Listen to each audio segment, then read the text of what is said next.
Сәлем достар, қазіргі күнде ұялы байланыс құралдары өмірімізге жақсылап сіңіп кеткені соншалықты телефондар қазір әр адамның өмірінің алынбас бөлшегіне айналды десек артық айтқанымыз емес. Қазір көбіміз телефонды алып қоңырауға жауап бергенде айтатын бір сөз бар. Бұл әрине алло сөзі. Бірақ сіз ойланып көріп пе едіңіз, не себепті алло? Неге басқа сөз емес? Ендеше бұл сұраққа бүгін біз ойлай қарнасы жауап беретін боламыз. Ендеше бастаймыз.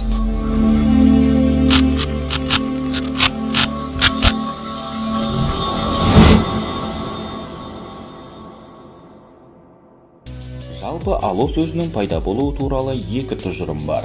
Біріншісі кішкене өтірікке ұқсаса, екіншісі шындыққа жанасады. Біріншісі туралы айтып өтейін. Телефонмен сөйлескен сайын айтылатын алло сөзі бір қыздың телефонды ойлап тапқан Александр Грэйм Беллдің сүйіктісінің қысқартылған есімі. Қыздың толық есімі Александра Лолита Освальдо. Грэйм Белл алғашқы телефон желісін сүйіктісінің үйіне қарай тартады. Белл шеберханасына телефон шалынған сайын оның сүйіктісі екенін біліп, телефон тұтқасын көтерер-көтерместен Александра Лолита Освальдо дейтін болған. Уақыт өте келе сүйіктісінің атын қысқартып, «Әле Лолос» деп айтатын болған. Жұмыстары көбейген сайын оның атын да әлі де қысқарта түседі. Кейін екі буыннан тұратын алло деген сөзбен телефон тұтқасын көтеруді әдетке айналдырады.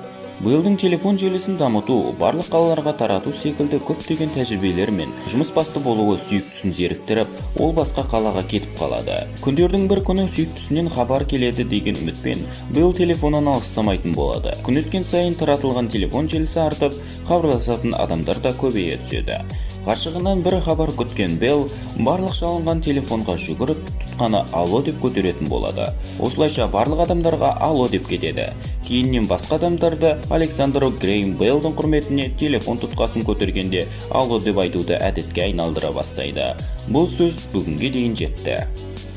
Ал екінші шындыққа құрылған тұжырым болса, телефондар желісі ең алғаш біздің өмірімізге араласа бастаған кезде ол құрылғымен арнайы нұсқаулық арқылы сөйлесетін. Өйткені телефон ол кезде елден ерекше, бай, беделді адамдардың жұмыс құралдары ретінде қаралды.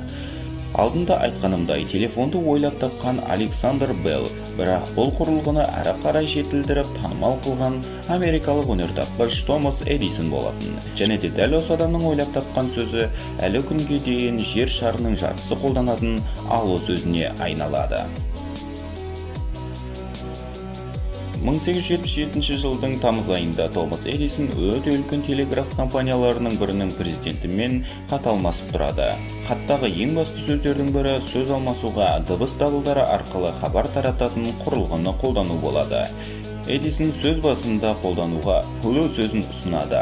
Ал телефонды ойлап тапқан Александр Белл алғашқы сөз ретінде ағылшын кемелерінің сәлемдесуі болып саналатын ahoy сөзін ұсынған. Бірақ көріп тұрғандарыңыздай халыққа бірінші нұсқа жаққан сияқты, осылайынша осы нұсқа сіңісіп кеткен. Сонымен ағылшынша hello сөзі біздіңше алло болып өзгеріске ұшыраған. Ал кейбіреулері алло дейді, енді кімге қалай ыңғайлы солай айтады ғой. Ал сен қоңырауды алғанда қалай сөз бастайсың? Комментке жазып кет. Сонымен қатар арнаға тіркеліп лайк басуды да ұмытпа. Сіздермен болған ой лайк арнасы. Сау болыңыздар.